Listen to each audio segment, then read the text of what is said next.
maintenant du taux d'usure. Alors, c'est sûr que le terme est un peu technique, il désigne simplement le taux maximum légal auquel une banque peut accorder un crédit immobilier fixé par la Banque de France.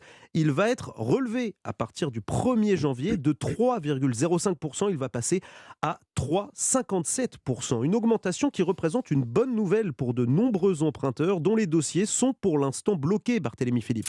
Oui, tout simplement parce que les taux d'intérêt remontent pour les banques qui empruntent de l'argent sur les marchés pour financer les prêts des particuliers. Avec l'ancien taux d'usure à 3,05%, les établissements financiers bloquaient certains dossiers faute de rentabilité. Grâce à son relèvement, les conditions d'emprunt vont être facilitées et les banques accepteront plus facilement de financer les prêts, comme l'explique Maëlle Bernier, porte-parole du courtier Meilleur Taux.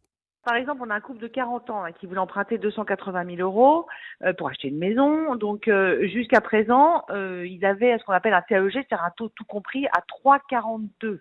3,42, ça dépasse le taux d'usure tel qu'on le connaissait à 3,05. Grâce à ce taux d'usure qui remonte à 3,57, on va pouvoir leur dire oui aujourd'hui pour financer leur maison, ce qui est plutôt une bonne nouvelle. Mais attention, pour les acheteurs, l'embellie pourrait ne pas durer car pour les banques, les taux d'intérêt vont encore augmenter, ce qui risque d'entraîner de nouveaux blocages, au moins jusqu'à la prochaine révision du taux d'usure début avril. Barthélémy Philippe, service économie